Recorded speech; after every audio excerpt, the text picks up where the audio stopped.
On this episode of Still Loading, I'm escaping to the one place that hasn't been corrupted by capitalism. Space!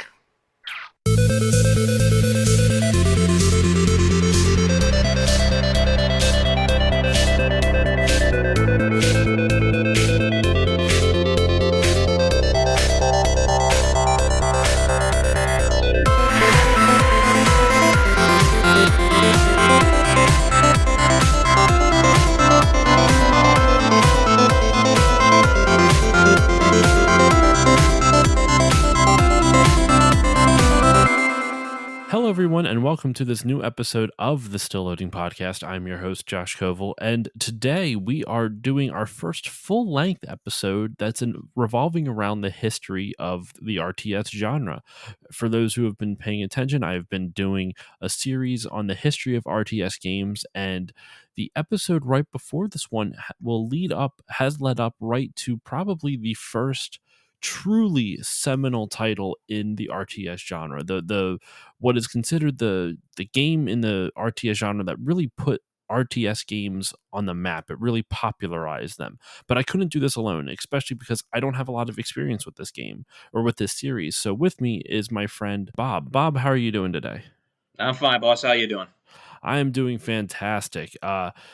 I feel bad I cut you off before because I screwed up some stuff. So what spiel, what rant were you going to go into? You started out with hello, listeners. What do you got from? Yes, hello, listeners. It is a great pleasure to be here on my friend Josh's podcast. We've been talking about this for a while, but life just kept getting in the way. So now here we are to talk about what I think is the seminal RTS game series in the genre. I talk, of course, about Command and Conquer. It truly is because, I mean, like just doing some more research on this, Warcraft technically came out slightly before this, but it didn't quite hit as hard. It wasn't quite as popular, as Command and Conquer was, that just came out a few months later. I don't know the exact. Actually, you know what? I'm not doing my due diligence. I should probably look up the release date for this. Well, tell you what, while you do the diligence, let me just say a few words, if I may. By all means. Well, for me, what set Command and Conquer apart from games like Warcraft and StarCraft is Command & Conquer is a full contained universe. Like StarCraft, you can just say it's like any other generic sci-fi series. Warcraft, I disagree with that, but go on. Oh, don't get me started. But anyway, like Warcraft, you can say is like any other generic fantasy series. You have your orcs, you have your elves, you have your paladin humans and all that. But Command & Conquer set itself apart because of how it not only played, but because of how it presented itself. It was truly, in my opinion, one of the best ways to represent real-time strategy in video gaming. I mean, I disagree with your characterizations of StarCraft. I can see your point with Warcraft, but I will say, looking into more research with this and looking into more about what made Command and Conquer so special, I saw a quote from, I watched a documentary about the making of the remasters that just came out last year.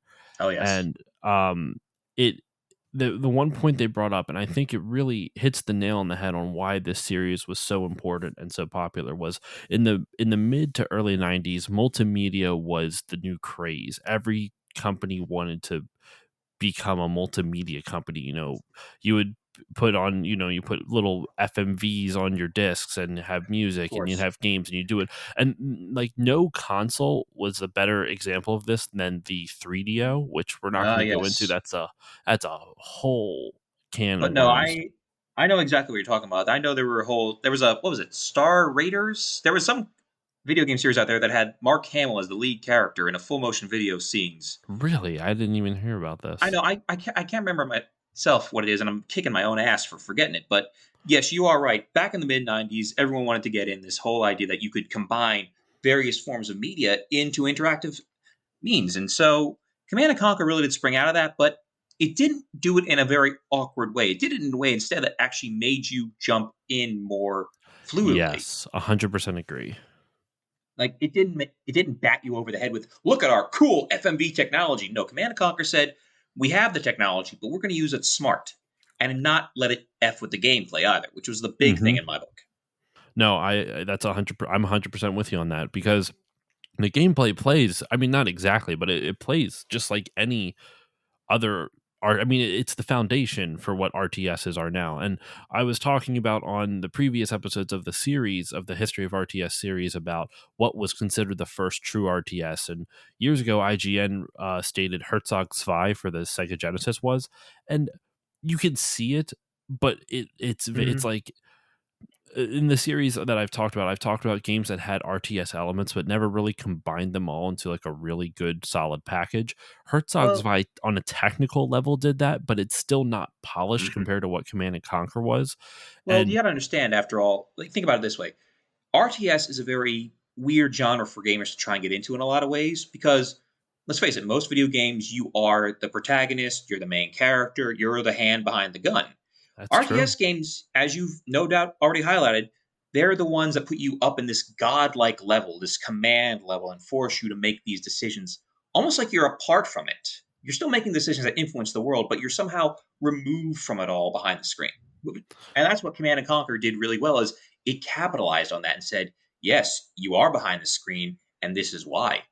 Oh, because yeah, you have literal characters talking to you. The commander of the good guy forces, and then the commander of the bad guy forces, which I'm totally blanking on right Exactly. now. It's Nod, Well, the remember, Brotherhood of Nod, and what's GDI? What's it's GDI stand Brotherhood for? of Nod and the Global Defense Initiative, but as you no doubt found out by now, that's only the Tiberium setting.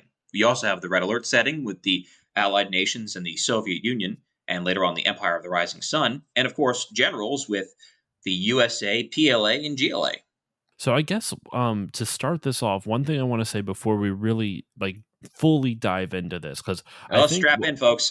I think it'd be a good. I think the first thing I want you to kind of explain to me as well as the listeners is just like the settings, because I feel like that's the most interesting thing. But before I set you loose on that, it Oh, it is important to note that the developer of this, Westwood Studios, also developed what was considered the true first RTS, not Herzog's Vibe, but Dune hmm. 2. That was the first game where RTS was actually coined, if you remember from my previous episodes on the history of RTS. Oh, indeed. They also, which actually by the time we're recording this hasn't been recorded, but I know I'm going to say it. Um, they developed Dune 2, and then they took a couple years off from the RTS genre. I mean, Hmm. very literally like about 3 years, just about, and then created Command and Conquer. And what's interesting Yes. though is that Westwood Studios had been around for quite some time before Command and Conquer. It was actually founded in 1985, Oh, and yeah. was running until 2000. Was running until 2003 when it merged into EA Los Angeles. And one of the things, Merged. That's a good way to put it. well, it's interesting because, and I'm sure you know this, because you're like me, where like when you're into something, you follow it religiously. Hmm. Um, Half the developers merged into EA Los Angeles, and the other half decided to stay in Las Las Vegas Vegas. and became Petroglyph Studios, which Who then gave us came. works like Empire at War for Star Wars and various other games, which were my personal favorite that Petroglyph made was Universe at War, but we can dive into that later. Right now, if I may, let us Mhm. dive into Command and Conquer. One last final thing, they also did they are the ones, Petroglyph did the remaster of Command and Conquer, which makes perfect sense because it was the original founders. You got And to bring the gang back sorry, together. sorry, I keep cutting you off, man. I'm done. Let's set you loose. Let's talk about what the universe of Command and Conquer is. Like, you just kind of give a little synopsis. Like, there's like a fictional world, and then there is like an alternate history in Red Alert, and then I don't know what Generals is. You kind of run into Exactly. it. So let's dive into it. Let's go. Well, for any fans out there, I just want to say, welcome back, Commander. Now, so EA Games, before they got their grubby mitts on it, had a whole entire universe they inherited in 2003 from Westwood Studios. The first game, released in 1995, was Command and Conquer, just flat Command and Conquer. The game was set in a near future where essentially terrorism as the 90s understood it was still happening. The game opens with literally a news report of a bombing in Vienna. Then it switches to another channel where it's advertising brake fluid. Then it switches to a soap opera. At least your mother tipped well. I Mm. By the way, listeners, if you go to my Twitch channel, I did play this game on Twitch, and I reacted to that moment that Bob just reenacted live. It blew my fucking mind. I couldn't believe what I was seeing. I was But that very was the confused by thing. the whole thing. Remember, this was the early 90s wherein the cable news future was being born. So they were capitalizing on that in a way. Because remember, it also ends with the news report of Greg Burdett saying GDI is deploying into the Med. And so that's the setting for Command and Conquer. And so you dive in, you take on the first mission, you land on a nod-controlled beach. Mm-hmm. And from there, if you're playing GDI, of course, you I proceed actually, through. that's what I played. Yep. I Exactly. played 2 missions, but I actually do want to go further into it. Oh, yes, it's worth it. So remember, the thing about Command and Conquer, folks, is there were always 2 campaigns running parallel to each other. In the first game, in Command and Conquer, you were either the UN-backed Global Defense Initiative or the mysterious quasi-religious Brotherhood of Nod. And the whole game revolved around, eventually, this substance known as Tiberium. Now, Tiberium landed on Earth in 1995 in the game's universe. It landed on the Tiber River in Italy. Now, no one knew what Tiberium was, but it was this crazy, insane crystal that could leach minerals and materials out of the soil and became intensely valuable because it's literally soaking iron, copper, even gold out of the soil. And that's big money for anyone who can get it. And it just plops it right at the surface of the ground as a crystal, a green crystal. And the world just went into a money craze about it. And the key capitalization, came from the Brotherhood of Nod and their technologies to harvest it safely and effectively. Because later on, you learn Tiberium is hazardous. In game, that's reflected because you'll see if you run your infantry in game over a patch of Tiberium, you'll see their health bar, the green little health bar, start to slowly pip down. And if you leave them there, they die. And sometimes they will actually Oh, burst into wow. flames. They will burst into flames if you leave them in Tiberium patch sometimes. And so in the first game, you follow either GDI up through Central and Eastern Europe, trying to root out Nod, or in the Brotherhood campaign, you actually fight through Central and Northern Africa. And that was one of the key things that also worked in the game's favor when it was first released. Nod were clearly not the good guys, but they also had moments where GDI were not exactly so spit and polish either. For example, Mm-hmm. in the first Nod mission, you have to take on a warlord that's being backed by GDI. And let's face it, most African warlords, they aren't the friendliest of guys, especially to their own people. Most warlords in general aren't the friendliest of guys, No, African or but that's otherwise. but in this case, he was being backed by GDI, which Mm-hmm. reflected what we all knew about global politics at the time. Some bad guys were backed by the supposed good guys. And over the course of the game, you either fight through Europe as GDI and find out more about Tiberium, find out how dangerous it is, find out how insane Nod can be, or you fight through his Nod and fight through all the deceptions and backstabbing that can happen in the campaign. Because even though GDI were supposed to be the good guys, Nod just they were flat out borderline. They were borderline Cobra from GI Joe in a lot of ways. Cobra. Because I'm apologizing if I'm going to spoiler anything for your listeners. So, spoiler alert, folks. Put your earmuffs on. Halfway through the Nod campaign, the person who's been giving you orders, Seth, he literally chooses from God to Cain to Seth. I am his right hand. Now, in most settings, he'd be the loyal follower until he's not. And this is another one of those settings because halfway through the campaign, Seth tries to sick you on the Pentagon to try and take out GDI. Oh, And wow. he even starts his briefing with, "This mission is so secret, even Cain doesn't know about it." So wait, it's the leader of it's Nod, then Cain, then Seth, No, right? no, no. Cain is the leader of Nod. Cain is the leader of Nod. Okay. Yes, and we will get into Cain in a bit. So essentially, the first game goes through these 2 divergent paths. GDI has their own problems because Cain is a master of propaganda. The reporter, Greg Burdett, literally appears in one cutscene saying that GDI slaughtered the village of Bialystok. Side note, the real Bialystok is not a rural urban village. It's actually a pretty happening city. So Westwood tried to do some of the research, but they couldn't get it all perfect, sadly. Wait, so research into what? Because you just mentioned a bunch of fictional things, right? Oh no, Bialystok is a real place in Poland. Oh, and so it was referencing a current event at the time? No, not a current event, though Nod is based in Sarajevo, and we will get there in a minute. I'm so So, lost right now. sorry, I'll try and backtrack then.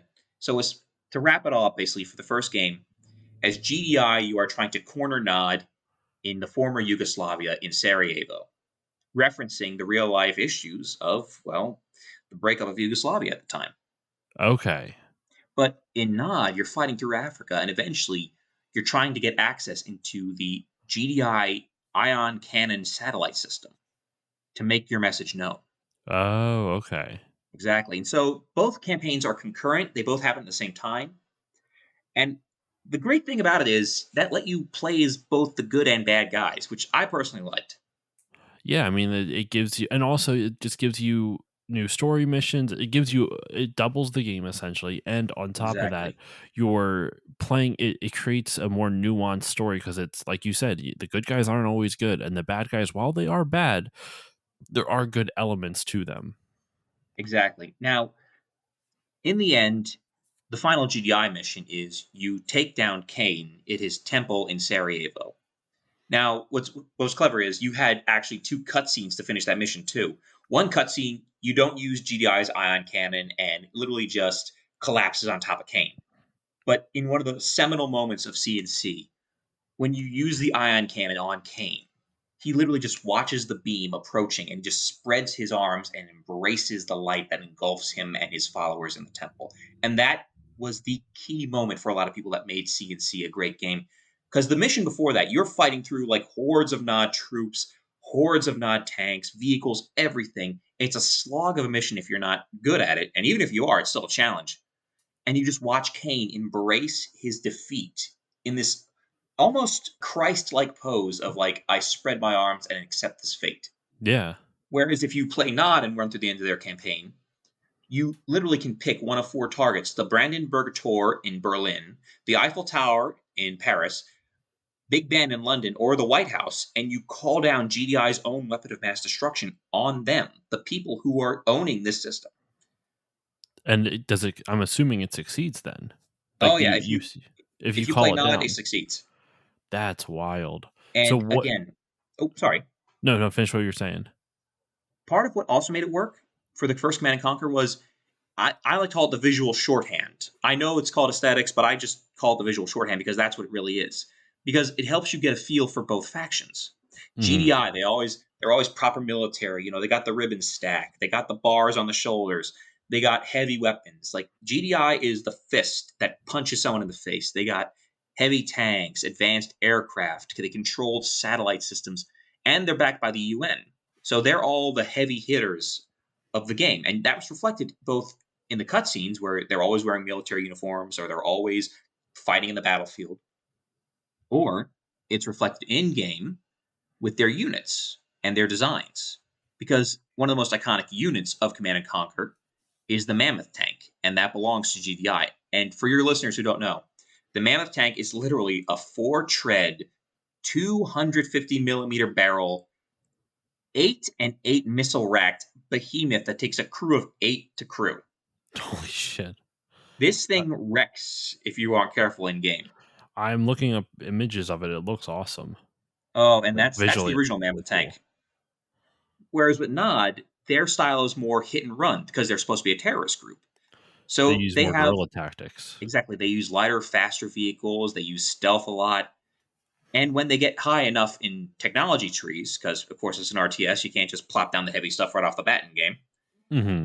They even still have that mystical feel to it as well. Like the hand of Nod, that's the barracks, is literally just a giant hand clutching the globe, and you train your men out of it. You Or can the literally, I could see those yes, GI Joe influences you're talking about. Like that's exactly. very Cobra like. But it's also got like the obelisk of light base defense, which is literally just a giant obelisk that shoots laser beams, freaking laser beams at GDI. And the whole game just meshed together in a way that it felt current affairs, but it also had that kind of cutting edge, like bleeding edge technology feel that the 90s had for a lot of things. Hmm.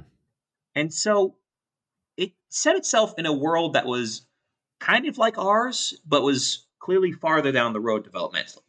But then something shifted with the sequel.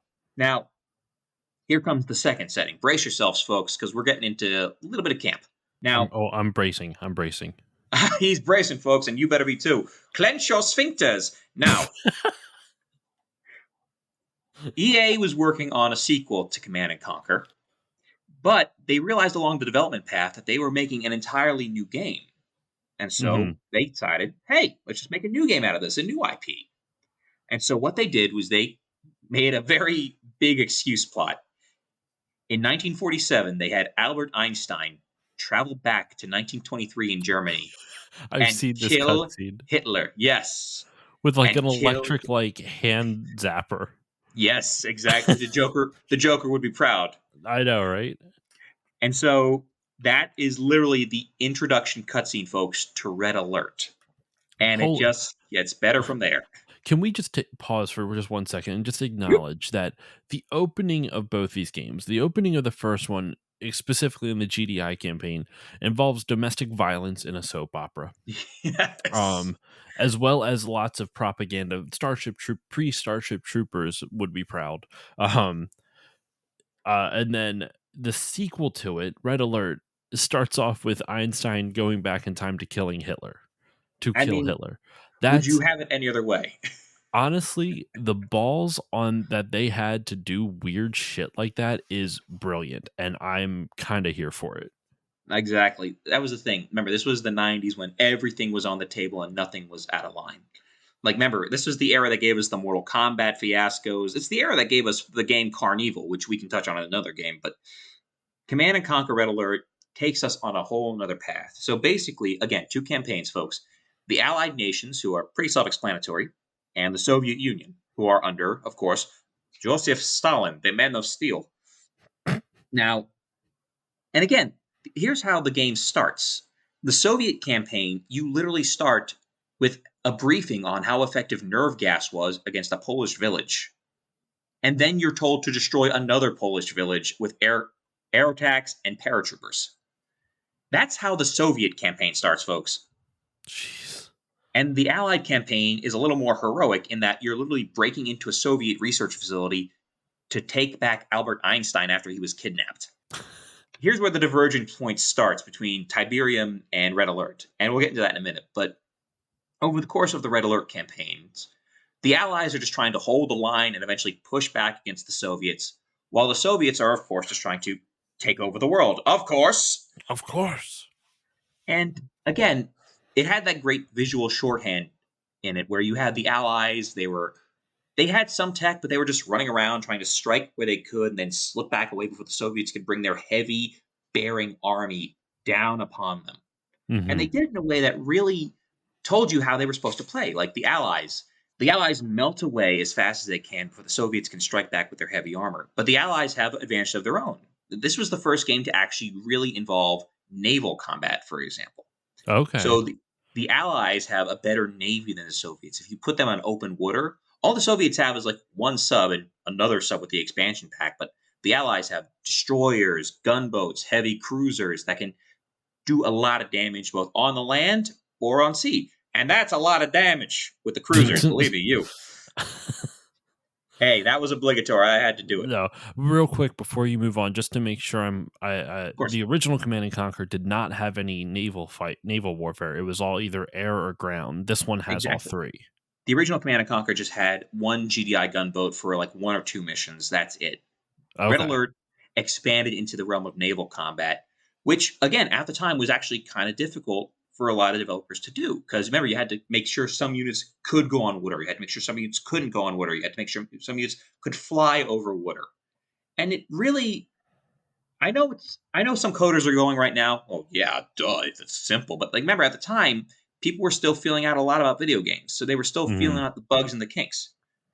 I would even argue maybe the programming of it wasn't that difficult. It was more the balancing, like in terms of game mechanics versus the actual technical specs. It's just like when you add naval warfare, and that's a lot of units that you now have to account Oh for. yeah. Like, what is a counter that the Soviets could use against the American Navy, Well, the Soviets. Oh, and sorry. Keep likewise going. Not the American the Navy, the not the Allied American side. Navy.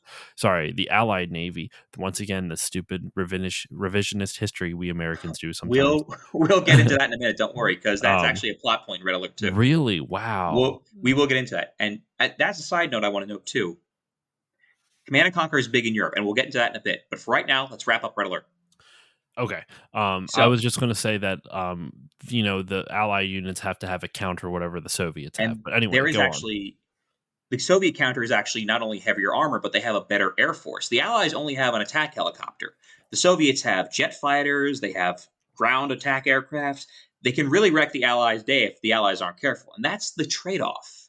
Like the Hmm. Soviets are again, a brute force smash. But note the switch. This time, the bad guys have the brute force smash, and the good guys are hit and run, hit and run, hit and run. An inverse of GDI and NOD. Okay.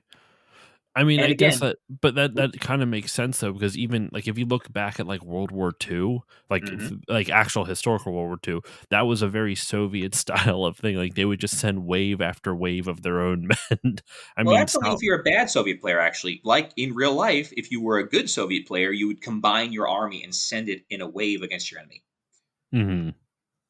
So the thing about Red Alert was it was a little campier than the first Command and Conquer. Now, Command and Conquer was a little camp because, come on, you're friggin' fighting through hordes of green crystals to stop a bald, goateed madman from taking over the world. Yeah, it's pretty campy. It's But Red great, but Alert it's pretty campy. And Red Alert kind of camped it up a little more. Again, you're saving Einstein from a Soviet prison. You're watching Stalin literally break the neck of one of his marshals. And all the while, in the Soviet campaign at least, a very familiar bald goateed man is standing in the background watching everything unfold. Mm. Exactly. Now, the plan was by the end, both games would link up in their histories. So essentially, Command and Conquer took place in its own timeline. It wasn't our timeline at all. It was actually this continuation of the Red Alert timeline. Real quick, just so everyone's aware, the bald man he's referencing is Is Kane, Kane. the leader of Nod. I don't think we mentioned he was bald earlier, but he's like his the way he looks is very Is very. iconic. Yeah, I should get into Kane right now. Basically, Kane was played by Joe Kukin, who was the full motion video director for Westwood Studios. And remember, when they first made these games, money was a little tight, so they kind of had to make do with the people they had on staff. And Yeah. Kukin decided just to take his acting chops to the wall with Kane. He plays Kane as a mystical, biblical being who references things that normal humans shouldn't be talking like. And it was all thought out. Like he and this direction staff and the production staff at Westwood all went into like how Cain would be biblically referenced and how he had all this background and how we could get all this stuff from religion into it. Because in the first game, while Nod isn't very heavy really religious, like in the first game, Nod isn't like the Taliban or ISIS where they're screaming about their holy words, but they got a little bit of that quasi mysticism in there that Hmm. makes them very different from what people were used to with terrorists at the time.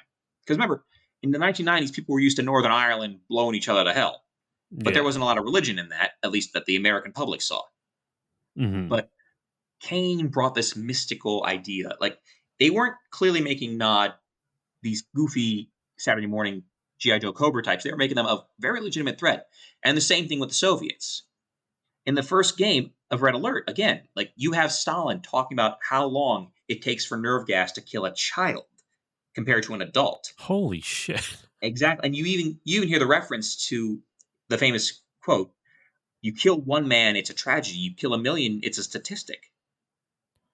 And that's the Soviet campaign. And the Allies campaign, it's not as dark, but it certainly doesn't shy away from showing how brutal things could be. Like the Allies rely on mercenaries and saboteurs, and they even eventually start fucking with space time. I'm not even kidding about that. The Allied the Allied nations use a weapon called a chronosphere, which literally transmutes. If you want to get into alchemy, we'll get into that later. But no, it teleports Hmm. units through time and space across the map. Or if you're feeling really vindictive, it can teleport a ship onto land and a tank into the ocean. Side note, it's based on the rumored and mythical Philadelphia experiment. So, oh yeah, we're getting into some paranormal shit here too, folks. Yeah. But so yeah, basically both games were supposed to kind of branch into each other under Westwood's direction. Red Alert eventually leads to Command and Conquer. But over time, EA's got well, I'm jumping the gun, I apologize. No, you're good. Westwood, Westwood, God rest its studio soul, it had hit. Command and Conquer Red Alert were top sellers and they got good expansions. And remember, this is back when you actually had to buy a disc to get the expansion too, folks. Yes. You couldn't just download it. You couldn't buy DLC. Exactly. This was the era where they had their hit, and they were taking it right to the bank. Now, of course, they made some allowances for other projects. They tried to look at what can we do with this money in this setting, or what can we do with this money in this idea for a game. But Westwood knew that Command and Conquer was going to be their bread and butter, and they went with it. So we get to Tiberian Sun in 1998. Real quick before we continue on Of with course. Tiberian Sun, I just wanted to jump in quick with some quick notes from that I learned from the documentary I watched on the remaster. Mhm. For all of the cutscenes, like the famous cutscenes, the live action FMV cutscenes, there was a really interesting segment in the documentary that talked about how they were trying to track those down. And Mhm. in the remaster, the director of it, so first off, I thought it was interesting was the whole reason the remaster came out is because of the backlash to the Command and Conquer mobile game, which Oh God! Don't even get we me started. We'll be here we all day. were yeah, no, it's all I don't know what all the complaints were about it because I didn't read any of them and I don't know We'll what get the into that game, near the end of the episode. Don't worry. but it's hated. That's all you listeners need to know. It is despised in the community. Speaking as a fan, it is loathed for all the right reasons. Okay, this wasn't us being angry that EA was just putting a coat of paint on something. This was us being pissed that they took the series and threw it into a stump grinder. Well, I mean, if it's a mobile game, that just also means that it's also like microtransaction heavy too, which is just like it's not what you want to see in an RTS.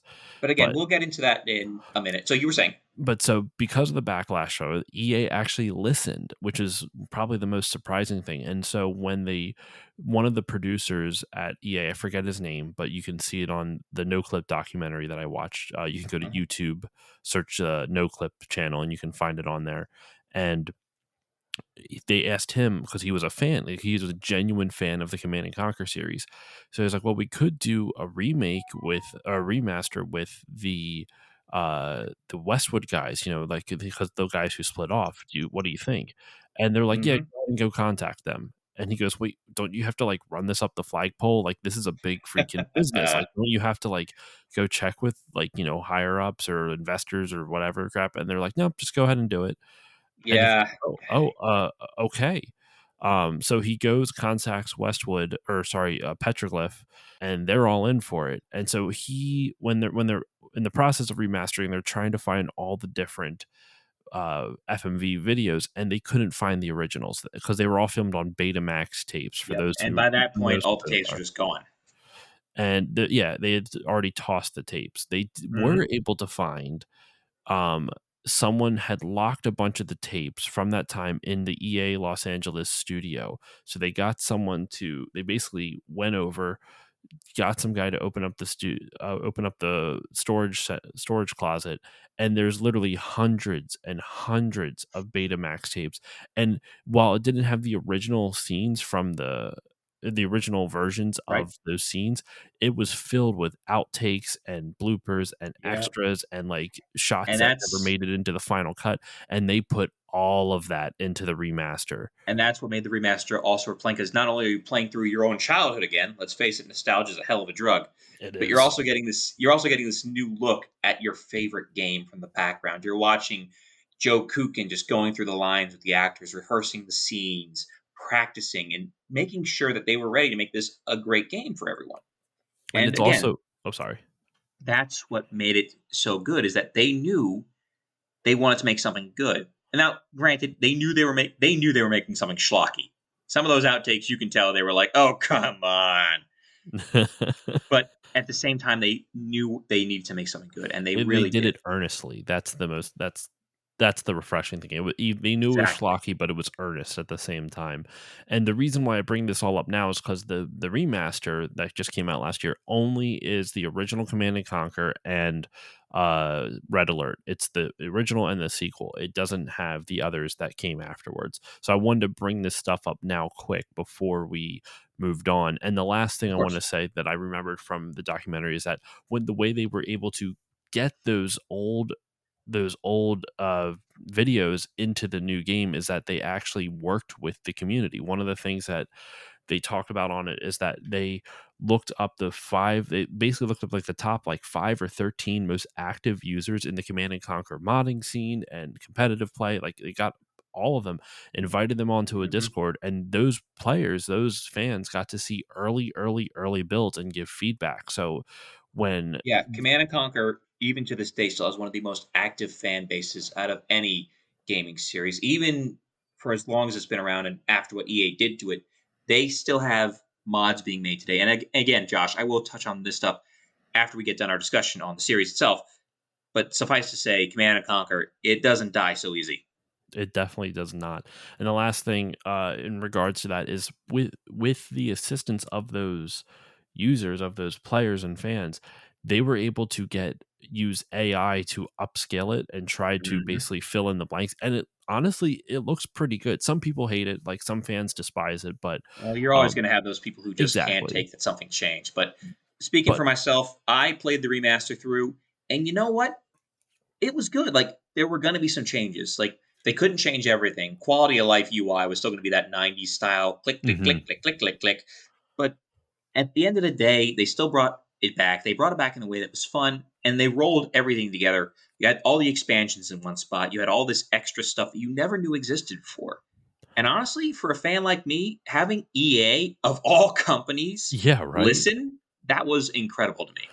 It's also really interesting hearing them talk about when they were going over, like, what do we change? Because when you're doing a remaster, you don't wanna change it too much, but you But you still wanna also add gotta make quality of some of those life changes. improvements. Yeah, you still gotta Exactly. add quality of life improvements. So it's like, what should you change to make it better to a more modern palette now And that was the versus important part about working Mhm. with the community. That's why it was so vital that they had to get with those guys because they told EA's people exactly what they needed to do, what they should have stayed away from. And again, the fact that they listened is just phenomenal to me because this is a company that's been regarded for years as one of the worst in America. Mhm.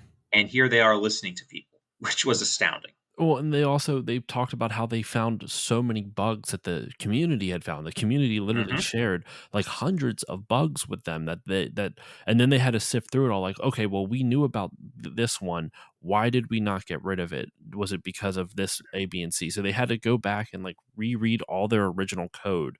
They even talked about, do we create a new engine or we just upgrade the existing engine?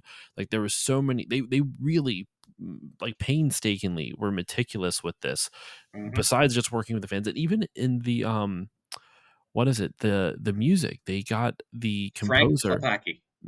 He's on the documentary. He talks about how Oh, he yeah. searched his entire old sound libraries and then had to upscale basically, or find a modern version of that to make it sound better. Like it was just for modern computers and stuff. It was That's just a perfect fascinating. segue, by the way, because we got to talk about, before we continue on, Frank Klepacki. He is the man who gave Red Alert its soul and who gave Command and Conquer its voice, if you will. Because the techno rock music he made for these games, it sets the tone perfectly for both settings. Like, you ask any fan of video games if they ever heard this, before hell turn hot, automatically, Red Alert Hell March. You just get on it. You hear Act on Instinct, you're a Command and Conquer fan. You hear Act on Instinct, you know what's in store. That's the kind of power Frank Klepacki gave to Command and Conquer. He gave it this soul of like action and combat. And again, remember, you're removed from this in an RTS. You're back commanding your troops. But you hear Mhm. that Hell March beat going on, you're like, oh yeah, I'm gonna send my heavy and mammoth tanks into that allied base and stomp those capitalist pigs. Oh And my. that's what made those games so intensely popular with the communities they made. Because again, they capitalized on the FMV feel. Mhm. They talk to you like you're on the other end of the screen, not like you're supposed to be pretending you're in the room at the time getting this briefing. No, they treat you like, Commander, from your position, go here, do this, and take this. And they use that to their great effect. Because they even said, like, in game, battle control online, battle control terminated. It makes you feel like you're actually sitting at a console commanding these forces, not like you're supposed to pretend you're leading the troops in the field, which in a way helps the immersion because it makes you think, yes, I'm supposed to be at this console commanding these troops. It's a little thing like that that can really give a franchise a much needed boost. I didn't even think of it that way because, like, when I first started playing through it on stream, I was confused. Like, I was so confused by the opening cutscene. I'm like, "What's happening here?" And then I actually missed some of the plot of the commander like the GDI commander talking to you Yep. to ask you to do whatever. And it just I missed some of that, but I didn't even think about it that you literally are at a console. Like, that design is so Mhm. smart. I'm with you. Like that, oh my god, like that legit blew my mind. I know that sounds weird because it's such a small little detail, but a lot of times the smallest details are where are the most important ones. And in this Then instance, savor it because Command and Conquer Tiberian Sun kind of did away with it. now, when does the control scheme start to get updated more throughout the series? The reason I ask that is because when I was playing the remaster, I noticed everything is done with the left click. There is no Hmm. right click, and there's no mini map, Well, which I thought was interesting. unless you actually go into the settings and jiggle around with it, yeah, it's still got that old style of click, click, click. It wasn't hard. Like, I didn't mind that at all. It just I No, realized that everything was done with the left click. well, we got some technological advancement with Tiberian Sun, which was released in '98. Tiberian Sun is the sequel to Tiberian Dawn, the first Command and Conquer, which retroactively got a title underneath it. By Retronym, as they call it. I looked it up. exactly by the 2020s in the Tiberian universe, Earth is a hellhole. Hmm. Tiberium has spread across the globe. The only places that are safe are really the Arctic and polar regions. Everywhere else is just overrun. The entire planet is basically kind of Fallout 3 if you took away the 50s style and actually updated it to a 1980 cyberpunk kind of deal. Okay. So there's huge storms of ion charged particles crossing the planet. There's barely any farmland left. Nod has gone from quasi terrorist group to superpower because there's no real government left to stop them. So, what's the canonical ending then of the first Command and Conquer game that leads to Canonically, this one? Yes. canonically, yes. Canonically, GDI won. Oh, okay. Exactly. So, So yeah, it gives you the option, but don't you then defeat Nod then or Kane? Oh, but because you only defeated Kane doesn't mean you defeated exactly. Nod. Okay. A terrorist group like that can live without a leader. And remember, they were quasi mystical too. They had this kind of semi religious ideal. So just because you kill the Messiah doesn't mean you won't still have to deal with his Are they followers. going to bring him back in like a Lazarus pit situation? They just bring back Kane. You would be so lucky. No, what happens is the game opens, GDI, they've got Nod fractured. Nod's trying to hold out for as best they can. Meanwhile, GDI is dealing with the ecological fallout of Tiberium spreading everywhere. And it's not just spreading, it's changing the planet. As you go through the GDI campaign and Nod campaign, you'll see strange plants growing in Tiberium heavy areas that are glowing green or blue, and they look like something out of a sci fi movie from the 60s and 70s. Or you'll Hmm. see packs of Tiberium fiends with Tiberium growing out of their backs, attacking people who try and who try and harvest their fields for Tiberium. Hmm. You also have one of the most interesting parts of the Tiberium series, the Forgotten. Now, Okay. in the first game, near the end, they show that one of your people is suffering from Tiberium sickness. So basically, Tiberium, as we know, ain't healthy. But some people survive despite it and even have Tiberium crystals growing out of their bodies and thriving in it. People are sorry. Yes, people are, yes. Wow. Okay. And they are called the Forgotten because GDI can't treat them, so they have to basically exile them. And Nod, well, we'll get to what Nod does to people with Tiberium in a minute. So the GDI campaign follows Commander McNeil as he tries to scour the world to stop Nod from launching what he realizes is known as the world altering missile. Hmm. Meanwhile, the Nod campaign follows Anton Slavik, leader of the Black Hand. Historical reference for any of you who don't follow history, that's a historical reference right there to Sarajevo in the First World War. Okay. You follow I him through the campaign for Nod to try and make this launch happen. And so you're not quite the individual commander anymore. You're playing as these two characters technically. But even then, by '98, they realized that full motion video was rife for cheese, and they harvested that for all it was worth. The GDI campaign is just this cheesy sci-fi hero style, like we got to get in there and save the girl and stop Nod from launching the missile. Let's go! And Nod is this creepy ass Cabal. What are the Hmm. odds that we'll win? Current analysis indicates they all die. That'll do. And so it still That'll gives you do. that Exactly. And it still gives you that feel of how different GDI and Nod are. And it still keeps with the idea that GDI ain't all squeaky clean. So in Hmm. the intervening years between Dawn and Sun, the leader of Nod became Hassan, General Hassan. And it turns out later on, you find out he's a plant for GDI to keep control of Nod.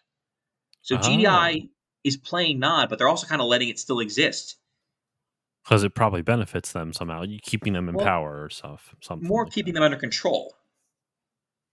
It's like how you'll have Oh, okay. you let one criminal go to keep the other ones in line. I getcha. But it shows also still that GDI ain't all good and friendly. Hmm. Because they even threaten Hassan if he can't get control. Useless things have a way of disappearing. And side note, it had the best cast. Tiberian Sun was when the cast really started to get Hollywood. They had James Earl Jones as General Solomon. They had, well, okay, I'm not going to lie to your listeners. I can't remember the cast off the top of my head right now, except for James Earl Jones. But it's James Earl Jones, people. I It's know, right? James Earl Jones, and that's all you need to remember. But back to the point, yes. So it also kind of got a little more futuristic in that it kind of hit sci-fi notes hard. Your GEI troopers are coming down in drop pods from orbit aboard the Philadelphia space station, landing on planet side and taking out Nod's cyborgs coming up from underground tunnel networks. And so it really capitalized on this futuristic, near apocalyptic feel and still kept the feeling of which faction was which. GDI is still the air superiority, heavy armor, take no prisoners faction, while Nod is sneaking around underground with tunnel networks and tunneling units popping up in the middle of GDI positions and wrecking their shit. Hmm. And we also learned a little more about Nod's philosophy. Nod believes that Tiberium will transform the world and the planet, and eventually Nod and their followers will ascend with Cain. And to do that, they have Okay. to basically seed Tiberium everywhere. And so not only are they doing that, Cain is also making cyborgs. So basically, Cain is trying to change humanity in a lot of ways. And so you follow both these campaigns. You either help the Forgotten try to stop Cain, or you help Cain change the world literally. And of course, it ends in one of two ways, again, because you have two different campaigns. The GDI campaign, you stop Cain from launching the missile, you rescue the girl, and you stab Cain through the chest with an iron pipe. Whereas with the Nod campaign, you are the loyal follower of Nod and you help Cain launch the world altering missile, which coats the world in a Tiberium blanket that changes the planet forever. Dear Lord. Yep. And again, the game shows a little more of how crazy Nod can be because they have cyborg units in the game now. Cain is literally taking people and turning them into robot soldiers. And they're also infused with Tiberium. So these cyborgs can heal in Tiberium patches. Your basic infantry can still be killed, but you send a cyborg into Tib, yeah, you're gonna have a rough time. This is literally sounding like, what if we just took the Fast and Furious model and applied it to an RTS, like where you just get Kind of steadily more was. insane and more over the top and ludicrous. Though at least this one, like it already had that, like the original Command and Conquer already had that kind of cheesiness, already had that Exactly. sci-fi element to it, versus And the the original props in the Fast FMV and really Furious did were help. not. The props in the FMV really did help because like you had these cheesy looking sci-fi props that really wouldn't have been out of place for like an early season of Stargate SG-1, for example. And again, the gameplay was solid once more. You still had like the giant Mammoth Mach 2, which was a giant AT-AT in all but name, pretty much.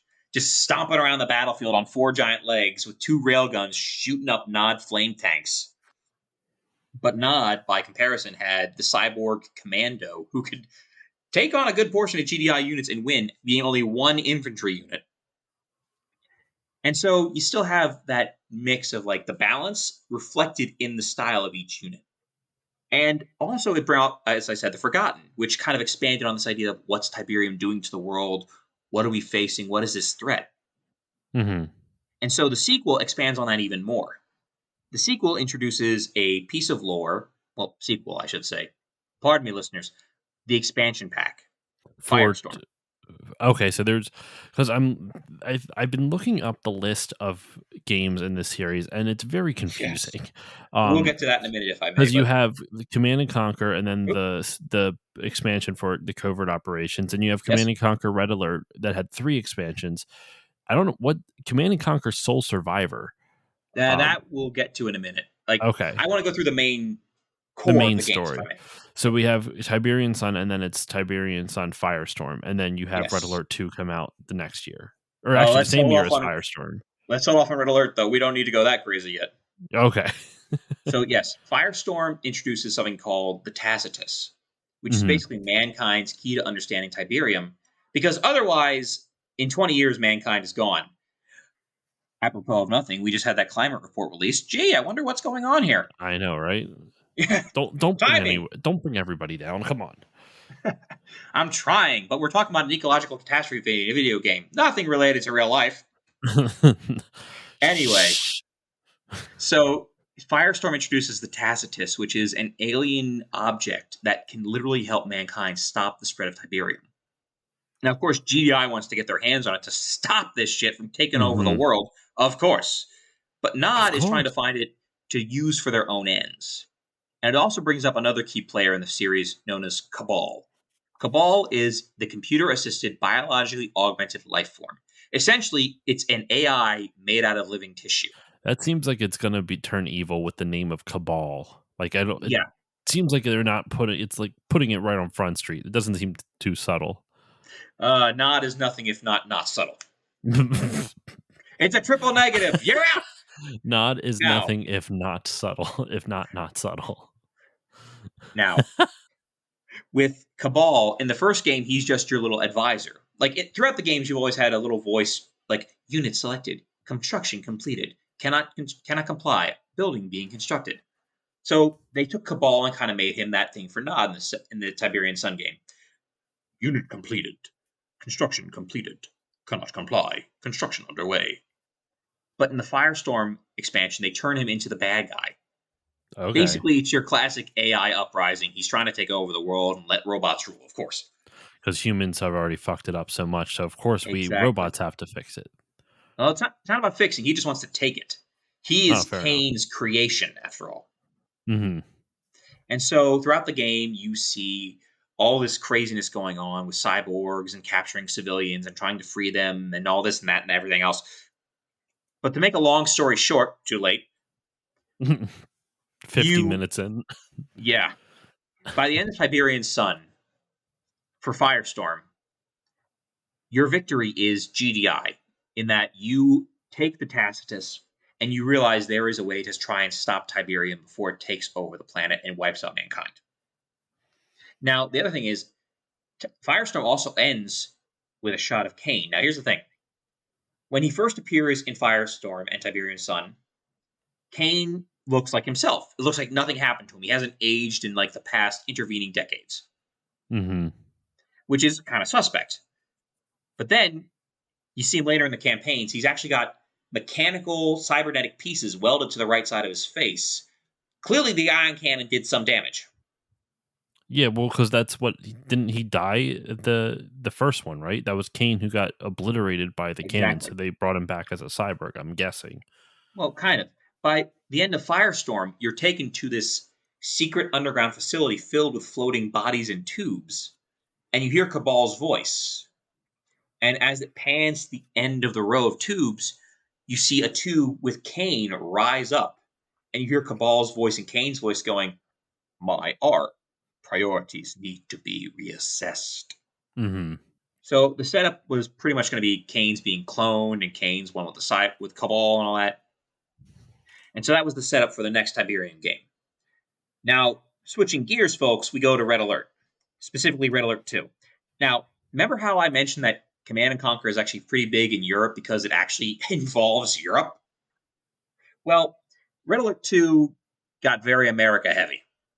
The game opens with a President Dugan in the White House and his very Monica Lewinsky esque looking secretary. It was made in the Topical Clinton for the era. time. Yeah, topical Yes, for the time. exactly. Getting a call from the great Commander General Carville from Texas.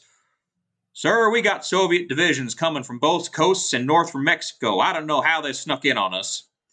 Side note, General Carville is one of the best characters in Command and Conquer. I dare anyone else to prove me otherwise. Why is it that like a general with like a southern accent is always the most entertaining? I don't know, but you know what? It works. I want to see. There's a guy I work with. I won't say his name. We'll say Jim because it's not his name. But Is it someone I I remember working with you from? actually yeah, you would know him. So Jim at my work gets exasperated very easily, and I joked around with him. I'm like, dude, if you were a general, I'd be terrified for your troops. And, and because he made a joke where it was like General Jim, though that actually works.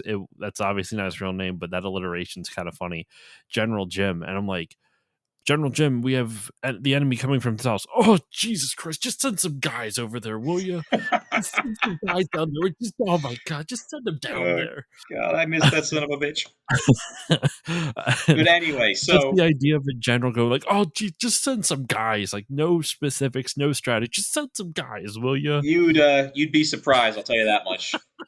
But anyway, so the second game opens up supposedly as the sequel to Red Alert. Now, here's the thing. Remember, they were going in concurrent timelines. Red Alert and Tiberium series were both in the same universe. Hmm.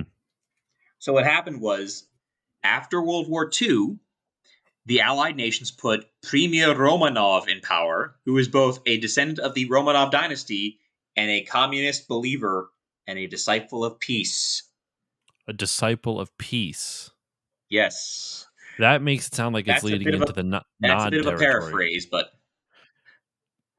so yeah, basically they set Romanov up as the puppet leader of Russia, and literally the opening cutscene of Red Alert 2 is, "Hey Alex, what's going on over there?" "Why, Mr. President, whatever do you mean? I've got reports. You're throwing everything you've got at us, Alex. We're supposed to be allies, you maniac. I'm the one that put you in the office. Listen very carefully. I am not your pet, Mr. President. We Romanovs have our legacy to consider. I don't give a wood nickel about your legacy. You call them off." "Oh, don't be so sure, Mr. President." Click. And literally, the opening of the game is watching Yuri, the psychic Soviet advisor, mind control Strategic Air Command and having the missiles explode in their silos. And that's the opening. A psychic commander. Okay. And from there, you either take the Allied campaign of stopping the Soviet invasion of New York after they destroy the Statue of Liberty and liberating the Big Apple, or you take Liberating. or you take the Soviet mission where you have to destroy the Pentagon and invade DC. Okay. And Command and Conquer Red Alert 2 is it's camp. Red Alert is at this point full on camp. There was no coming back at this point. Like literally, one of your Soviet units is a giant mind controlled squid. I can't put it another way. Your naval unit is a mind controlled squid. And it literally, they even put the work into the animations of showing the tentacles rocking the Allied ships back and forth to try and sink them. Once again, the smallest details are the most important. That is very Exactly. good attention to detail. And so you fight through the game, of course, and you're picking up all these new units. And this is, again, where that visual shorthand came into play. Because the Allies have rocketeers that fly over the battlefield and shoot down enemy infantry, where the Soviets have these big hulking war miners that harvest ore and can defend themselves from enemy attack. And it shows how things have diverged even more. The Allies are even more high tech. They've got chrono miners that can teleport back to their ore refineries. The Soviets have nuclear missiles that can obliterate whole swaths of the battlefield. And they also have the psychics. And of course, you can't go wrong with psychics in a game like this. Definitely not. I mean, you already mentioned like the intro has a psychic that destroys stuff, so Exactly. it's like they're setting it all up. They're just making it more and more campy. And I did notice the expansion to this is like what Yuri's Revenge. Yes, and we will get into that. So, yeah, the Soviet campaign follows your typical Soviet Saturday morning cartoon villain-esque plot of like, "I am the premier and I will lead us to victory. I am the angry general who doubts you at every turn. I am the psychic advisor who is always speaking in a cold, whispery voice." It's like And the Allied camp, Rasputin. well, that was kind of a lampshade, but yeah. And then there's the Allied campaign, which is very American with I'm President Dugan, and I'm asking you to save our country. I'm General Dugan. Carville, and I need you to kick these reds right in the seat of the pants. I'm Agent Tanya. I wield 2 guns, and I'm sexy in a tank top. Yeah, I'm not even kidding. And so I you think go I through saw both that in one of the cutscenes from the documentary. You see this girl run in with 2 pistols, and she's just like, just Yep. holding them like perfectly still by her head, and like it's rotating with her head. It's the most ridiculous thing I've Mhm. ever seen. I mean, I wish the listeners could see what I'm doing on camera. I'm trying to describe it verbally, and it's not really working, but it's just That's goofy. why there's YouTube, my friend. Well, this isn't going on YouTube. I mean, Well, that's not why they the can video. watch on YouTube. The No. documentary, of course. Oh, yes, yes. Watch the documentary. Get with it, man. So Went right over anyway, my head there. Go on. so of course, again, the game is very heavily stylized too. And now that they have this more advanced technology, they can make it even better looking. You can actually see how the Allied designs look compared to the Soviet designs. The Allied designs are this sleek, Jetson-esque, like futuristic style of design. They have a weather control machine that just looks like a giant globe that can affect thunder and lightning. Where Jane, the let me off Soviets, this crazy thing. Go on. exactly. No, you joke, but that's literally the Allied style most of the game. Whereas the Soviets look like this harsh, brutal diesel punk style of like smoke and fumes and oil belching everywhere. And it's I must break you. exactly, it's this great dichotomy between the sides again. And they can do it even better now because they have the technology to visually represent it in that shorthand. And they also expanded the naval combat a great deal. The Allies rule the surface of the waves. They have aircraft carriers and destroyers, where the Soviets have the aforementioned giant squid. They have dreadnoughts launching missiles from miles away. They have submarines torpedoing Allied ships and then sinking under the waves again. And both campaigns end in a very campy way. For the Soviets, you have to stop Yuri from taking over the Soviet Union, of course. Of course. And so you have to stop him, and you literally become the premier of the Soviet Union with all the glory. But then it also ends with a cutscene showing Yuri's brain in a jar going, "This may turn out differently." Again, the Soviet campaign ends with a brain in a jar. It's like some Futurama shit right there. Exactly. Now, then the Allied campaign, it ends with them catching Premier Romanov in his literal boxer shorts, trying to hide under the desk in the Kremlin. And then it ends with Agent Tanya pulling away her parka to reveal a nice cocktail dress, going, "How about it, Commander, when it comes to the victory celebration?" Wait, what? What Yeah, victory tell? the Allied campaign ends with Tanya showing off her cocktail dress and going, "How about it, Commander?" Oh, okay. Yep. And so from there, we get into Yuri's Revenge, which follows immediately the Allied victory, which is canonical. And so Yuri's Revenge is just a brain in a jar taking their revenge. Not quite. So the Soviets in Red Alert 2 had cloning technology as well. Yep. It's just as you do. I love how No. everything you're like, all right, and now this is one new crazy wrinkle that they've added to this story. Like it's turned into a soap opera, but in a good way. Exactly. And that's the thing. The camp of it all is what made it so great. So basically, Yuri's Revenge has Yuri taking over Alcatraz Island. But President Dugan walks in. "What the devil's going on here, Lieutenant?" And so from there, you follow the Allies as they either try and stop Yuri from taking over the world with mind control by traveling back through time to the start of Red Alert 2, or you follow the remains of the Soviet Union, stealing the Allied time control device and traveling back to the start of Red Alert 2 to win for them. This game just sounds like it just like I I don't I the dare you reason to I've tell me been this wasn't made on some kind of mescaline. the reason I've been so quiet, listeners, is because like I said before, I don't know much about this series. So the fact that the story goes this many places, I in the background while Bob has been communicating all this, I have been looking up my library on Steam and whatever other gaming app, Origin that I have. Like, what games in this series do I have? Because I need to keep playing more of these. Exactly. Now, remember, this was also back in the 90s when you can get away with a lot of this stuff. Hmm. So let's not lose sight of that, folks. Command and Conquer is very much a product of the era the games were made in. So you have Red Alert 2 with all this camp and ridiculousness and everything. But then you also kind of have some unfortunate implications as well. Like, for example, your Soviet advisor, Lieutenant Sophia, she's basically a James Bond girl, sex pot kind of character. She wears a leather outfit. She's kind of like, Commander, you must do this for the Union. And it's kind Yes. of like, yeah, when you're a teenage boy with hormones run through your head, you're like, yes, yes, I will for the Union. But when you kind of get a little older and you look back, you're like, yeah, it's goofy, but ay, ay, ay. And so it's very much a product of the time in that a lot of the goofball cheese camp of it all is also kind of like, yeah, looking back, some of this stuff could be kind of problematic. Yeah, I mean, but uh, that's the thing. Like, it's not like they're.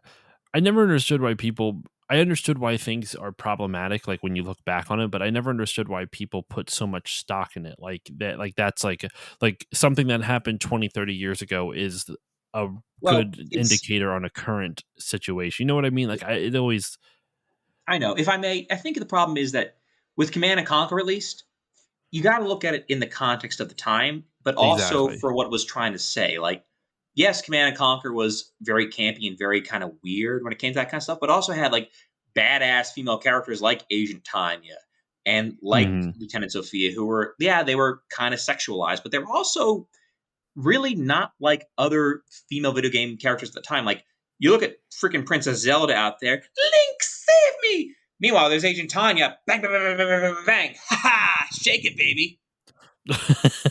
It's well, I feel like that was. I mean, I am not an expert in this, so anyone could feel free to correct me. But I feel Oh, like I back know. then, like, I'm probably getting a lot of shit wrong here too. But I'm just saying from the perspective of a Command and Conquer fan. well, I was just gonna say that, like, back then, I feel like sexuality was something that was more like in terms of female characters, like if a woman could own her sexuality and own her sexualization, then it was a lot more. Then it was much more acceptable. Now that you wouldn't really go for that, but back then I feel No, like that was definitely a trait. Like it was a it was, process. it And again, was, Command and Conquer was the yeah, first game to really show like a character like Agent Tanya. Like, I know everyone's gonna be like, well, what about Laura Croft and Tomb Raider or Samus Aran? Well, yeah, they were for your player character. This is you leading that strong character who will mouth off to you in cutscenes, for example. Like, there are cutscenes in Raider 2 where Tanya is going to be like, listen, Commander, I only fight because I'm ordered to. I don't have to like you. And so okay.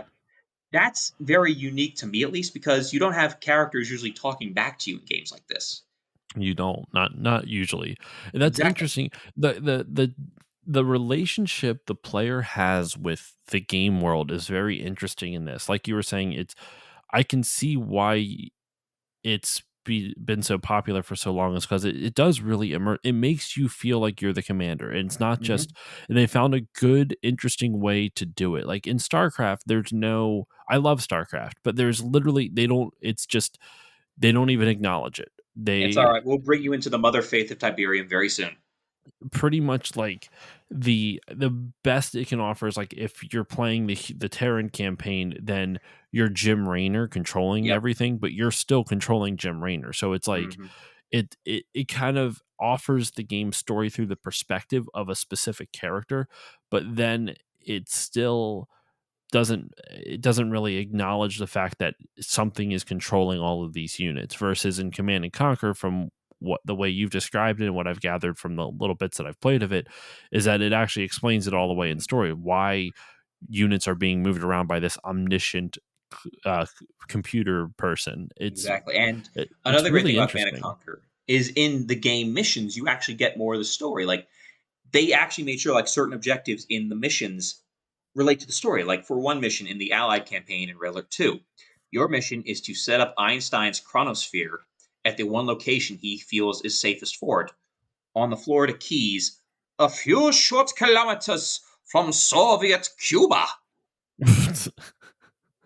And so the entire mission is just you holding off the Cuban assaults on your chronosphere to get the teleporter ready to send all the units in a chrono shift to Moscow to end the war. And Real, so you're building up to all this stuff. Each objective in a mission, it does relate to the story in a way. It's gameplay and story integration at some of its finest. And also, part of the what made it so great is how each unit has a feel. So, for example, in each game, each unit has a specific role. For Hmm. the allies, you have the basic light tank, or in Red Alert 2, the Grizzly tank, which is meant to be this little sneaky bang bang runaway tank that kind of either ties up your heavier enemy units or it can just shoot and run. And Hmm. it's reflected in just this little tank on the screen. It's supposed to look light and flimsy and just run away. And it shows how the mechanics work for both factions. Hmm. Whereas for other mechanics of the game, like, yes, you're harvesting resources over the map over time, but that's also evolved with each game. So, for example, the first Command and Conquer game, it's just you're harvesting Tiberium. Red Alert, you're harvesting ore, but you're also harvesting much more valuable and much more rare gems. Hmm. Tiberian Sun, you're harvesting green Tiberium, but you're also harvesting blue Tiberium, which is much more rare and also much more explosive. If you get into a firefight in a field of blue Tiberium, you just lost everything.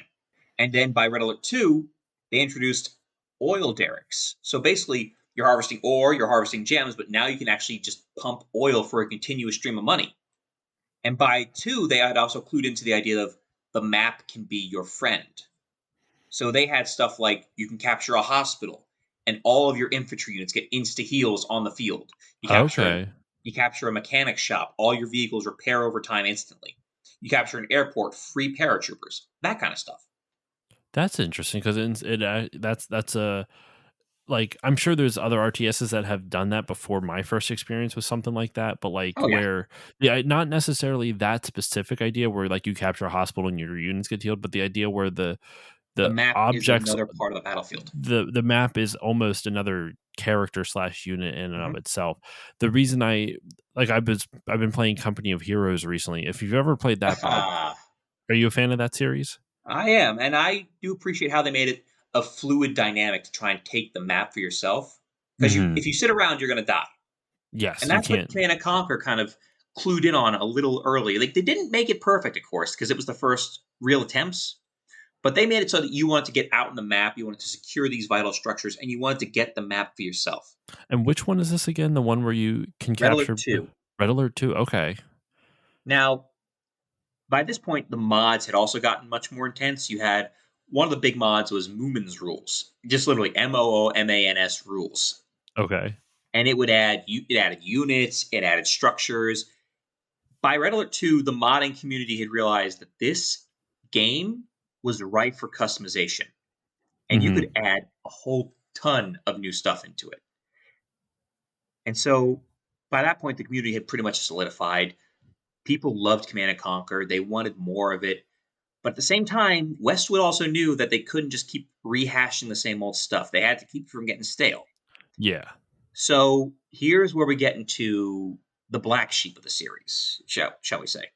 Mhm. So you mentioned Soul Survivor earlier. Soul Survivor was an early attempt at what I can only call an MMO FPS, essentially. Basically, Interesting. you took control of a single unit, you got online, and you played against other players. Mhm. And you just had to win the match. Now, I have never played Soul Survivor, but it's kind of like it's kind of the unfavorite of Command and Conquer in that it exists, but no one really knows about it unless they were there for the first time. Okay. But it was an attempt. It was an attempt to try and get that online service going. That's interesting that they tried an MMO FPS so early on in not just like not I mean, And technically bear it in wasn't mind, that early in the series, but like I say early in MMO, I say MMO FPS, but it's still like top down, controlling a single unit, clicking and directing it. But it was still you controlling that unit alone. okay. So like I say MMO, I say FPS because that's the closest comparison I can think of to it. Like you took control of the one single unit and you led it to victory. Oh, okay. So you when you took control of a unit, it went into first person. No, no, no. It would still stay like remember this is 95, so it would still stay top down, staring at the map. Okay. That's just the closest comparison I can make because that's how the gameplay was. You But then control this one unit. I wouldn't say FPS then if it's not in first person. I know that's like I said, it's the closest comparison I can make. It's the closest way I can help people understand how it kind of functioned. So wait, but then that gets me confused because then so you click a unit and you take control of it. What changes about the rest of the game compared to Well, like you can don't you build a not can base you for a not start. There's you no base cannot building. There's okay. no management of resources. You just take control of a single unit on the map and you fight other people controlling other units. Okay, so you pick a single unit. Okay, so it's kind of like a third person shooter almost. Yeah, kind of. That's a better way to look at it. You're still like Because controlling from the top down and everything, but yes, that's a better way yeah, to think about it. it's a or it might not be this but it's like almost like a twin stick shooter. I'm not saying it Yeah, is one because you don't have the twin joysticks on a PC, but generally right. it kind of reminds me of like what like the camera angle of a twin stick shooter, but not necessarily the control scheme of a twin stick That's probably shooter. the best way we can imagine it. Yeah, and Okay. so EA had already tried. EA again. Those guys keep popping up, and I hate them for it. But Westwood had clearly already tried experimenting before, and so they figured, let's do it again. hmm So they had another game concurrent with this one being developed called Earth and Beyond, which was an MMO. hmm And at the time, they'd also developed Command and Conquer Renegade, which was a first person shooter. Okay. Now, Renegade is set during the first game, Tiberian Dawn, and you play as the commando Nick Havoc Parker as he runs through Nod trying to stop them from completing Project Regenesis, which is literally just making humanoid Tiberium life forms. And it's full of little shout outs and references. For example, like in the final mission of the game, you find a UFO crashed into the middle of a Nod temple. And as you're in the UFO, computer assisted, biologically augmented life form damaged. Cabal. Exactly. And there's little snippets of Nod's history being ancient and little ruins of Nod excavation sites showing it stretches back into prehistory.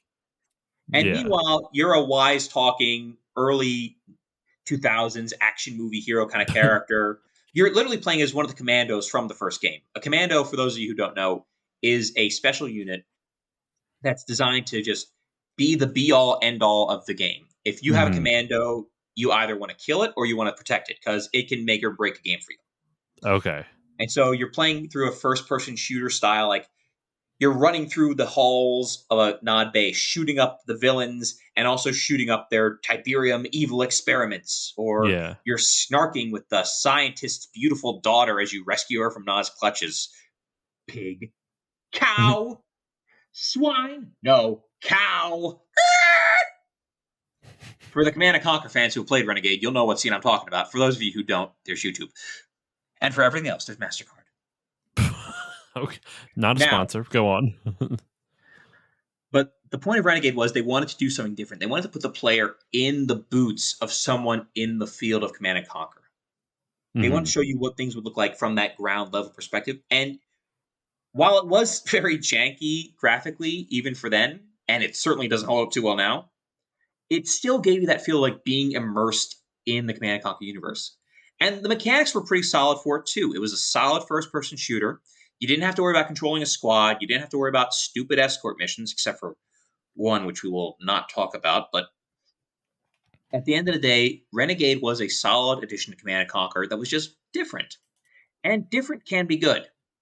But that's where they kind of screwed up too. See, hmm fans by that point expected RTSs. Renegade was a solid game, and a lot of the fans liked it, but it Yeah. didn't sell as well as they'd hoped. And that was compounded by Earth and Beyond not selling as well as they'd hoped. And so by that point, the wheels were in motion, and Big Bad EA came in and acquired Westwood Studios and dissolved it.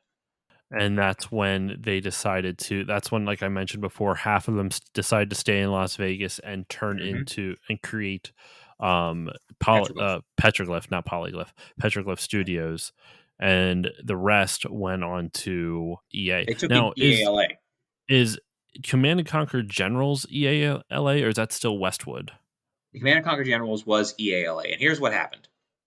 So, of course, when you get a new corporate takeover of an IP, you got to kind of mix up the franchise a little.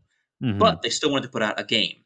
And by that point, well, what was in the news but 9/11 and the War on Terror?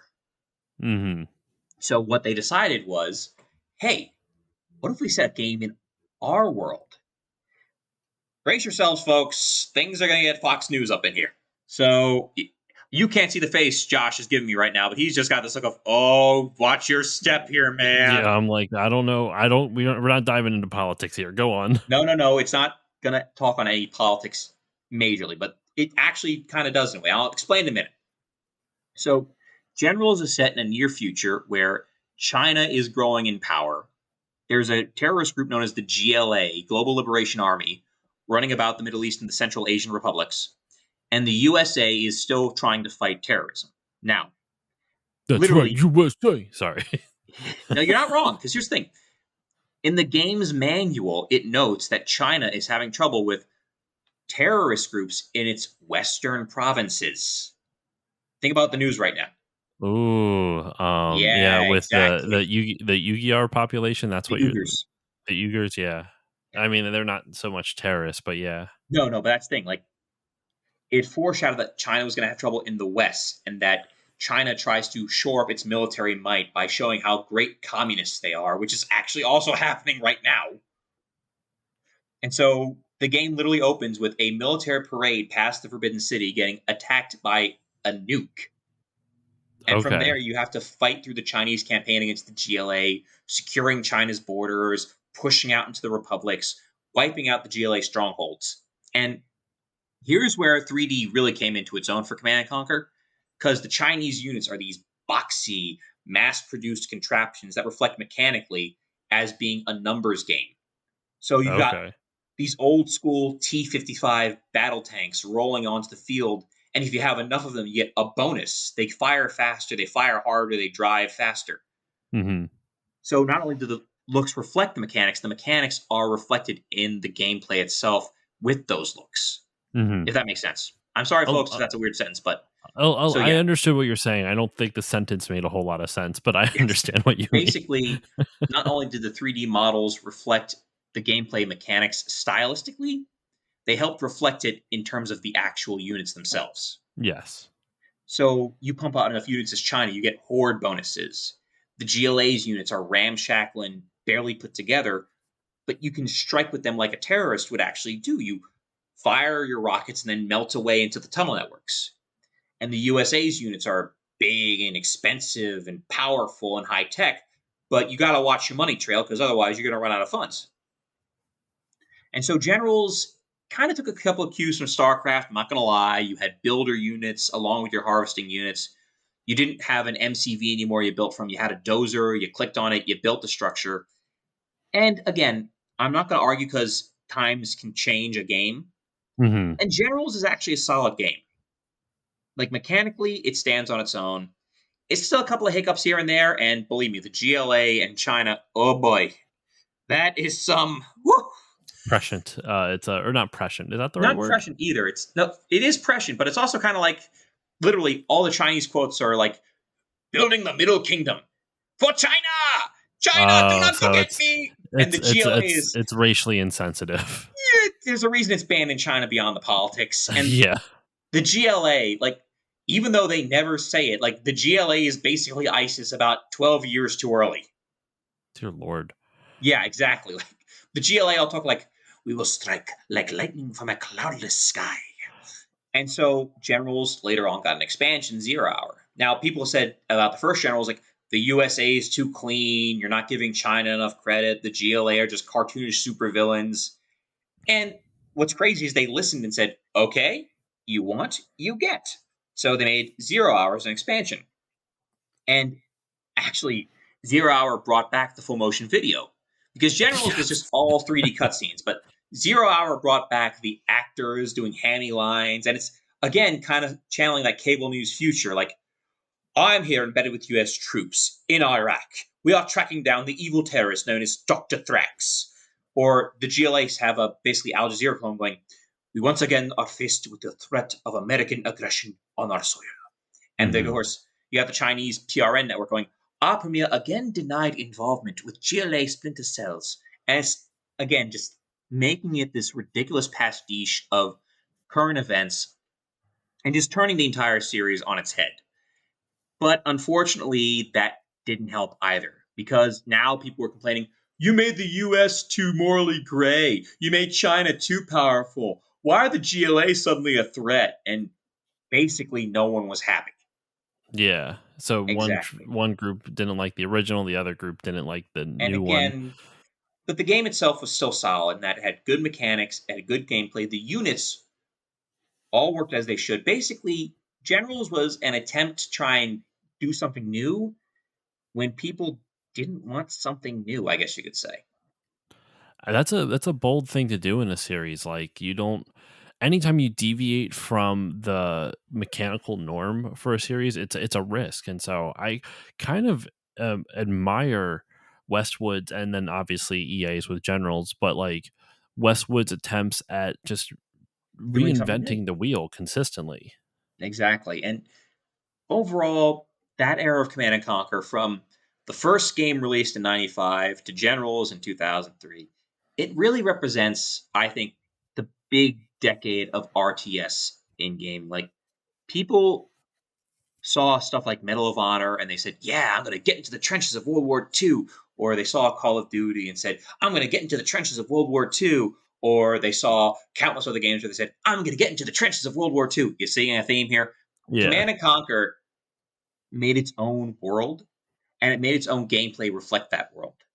And that's what I think is the important thing. Command and Conquer set out to be itself, and it succeeded. But that's a dual edged sword because when you're yourself, when you act like someone else, people are going to ask what the hell's going on. Mhm.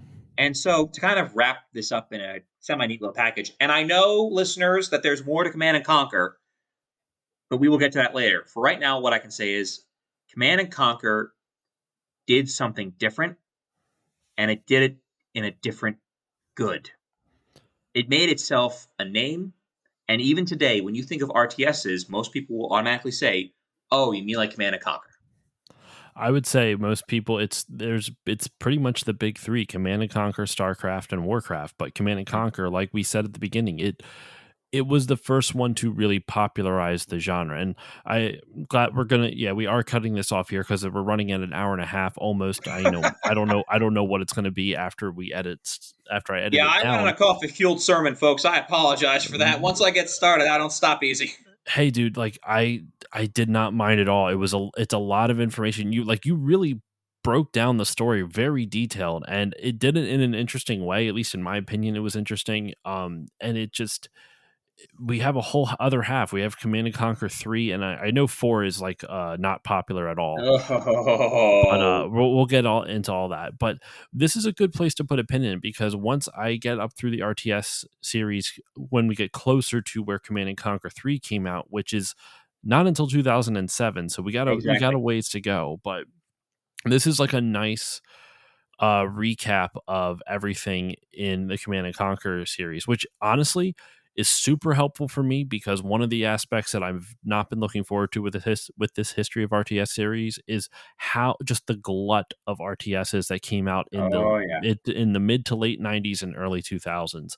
So this cuts out a huge chunk of games in that list to cover. So yeah, we're gonna put a pin in it right here. You Um, got it. this was a lot of fun though, dude. Like, I legit I when I was saying that I was like looking up my Steam library and Origin, I wasn't lying. Like, I had to look up my password again for my Origin just so I could see which games that I had bought already. So if anyone has not played Command and Conquer, if you're interested in RTS games, definitely go check it out. And I'm not saying that because I have nostalgia for the series. I'm saying it because I enjoyed what I did play of it, and I enjoyed hearing about this story that just seems so over the top in the most beautifully wonderful way. And for Uh, all of you fans who might be listening and are listening to a fellow fan gush about the series we all love himself, it's still worth getting back into. I literally just re-downloaded Generals and Zero Hour for myself, and mhm. I'm just having a blast. Like, yeah, it's still goofy as hell, and it's aged very poorly in the story aspect, but at the same time, it's still fun to load up a car full of terrorists and drive them into a Chinese base and blow up the airfield. It's still as fun as it was in 2003, guys. You And know, I'm probably on a watch list for saying that. out of context, that sentence wouldn't be great. Right now, the PLA is probably just tracking me. We have him. Yes, he sent the comment. Send the lawsuits. But for right uh, now, Josh, I just want to say thank you for bringing me on to talk about a series that I love and that a lot of people love, and that it's been a blast talking about everything Command and Conquer. And for anyone out there who knows, remember, Cain lives in death. and with that said, Bob, is there any social media or anything you want to plug? I don't think you're on too many social media things, but I figured No, I'd just I'm not throw on it up social there. media, but I am associated with a mod being made by Command & Conquer fans for Hearts of Iron 4. For anyone not familiar, Hearts of Iron 4 is a grand strategy game, but I will only plug this and I will bring it up later. We're working on Red Alert Shadow of Nibiru. It's a Hearts of Iron 4 mod made by Command & Conquer fans. Check it out, and you'll get more information once you search it. But for right now, that's all I want to plug. And I want to again thank you, Josh, for bringing me on to talk about this series. I want to thank you all for putting up with me talking for about an hour about bullshit. And I want to just say I'll be back to talk to you again from Command & Conquer 3 to the darkest days of Command & Conquer history. And then hopefully, and then it ends with the remaster though, where it's a little bit brighter. But we'll see where. Obviously, we will see in the future where the series goes from there. Hopefully, in a good direction. And so, thank you, Josh, for having me. All of you have a great day. And as for usual, you can follow me on Facebook, Twitter, and Instagram at StillLoadingPod on all of them. If you want to reach out to me, you can email me, stillloadingcontact@gmail.com. If you want to support the show, you can give it a 5-star rating and review on Apple Podcasts or whichever podcasting app you use. And finally, if you want to support the show monetarily, go to patreon.com/stillloadingpod. Even just $1 a month will help grow the show. And the most important shout out is the Bit by Bit Foundation. The Bit by Bit Foundation is a nonprofit organization whose mission is to put video games and video game consoles in the hands of children receiving inpatient care at hospitals. If you want to go support them, go to bitbybitfoundation.org and consider donating. And that will do it for this Command & Conquer-tastic episode of the Still Loading Podcast. Bob, once again, thank you for joining me. Take care, folks. And remember, peace through power! And I will see you all next time. We are going to have to act if we want to live in a different world.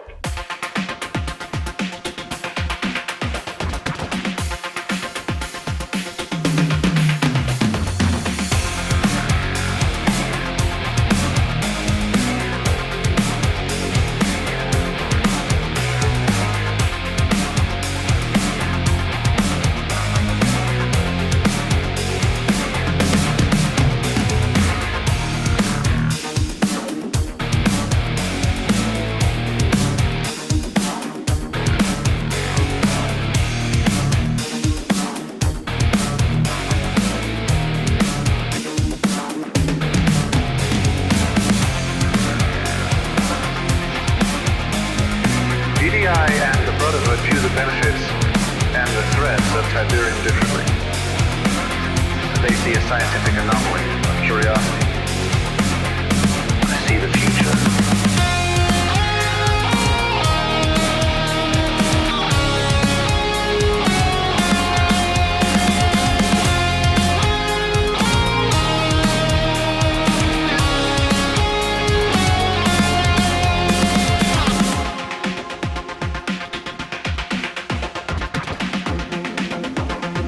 Reinforcements have arrived.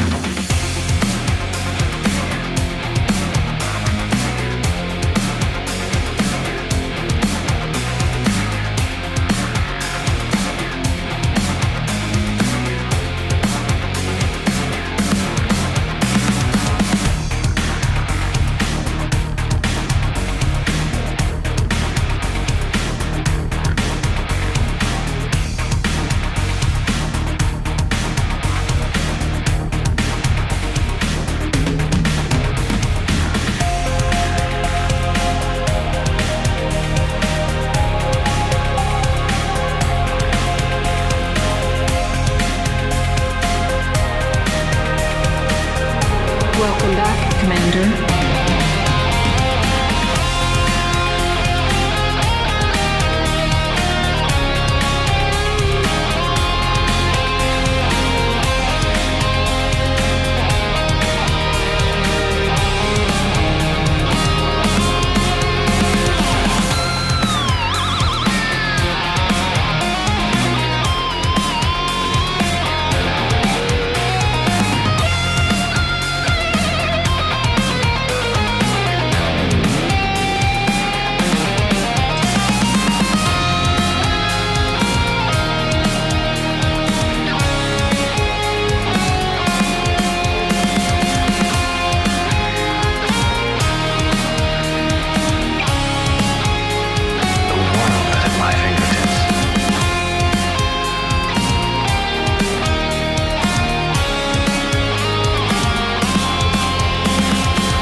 Unit ready.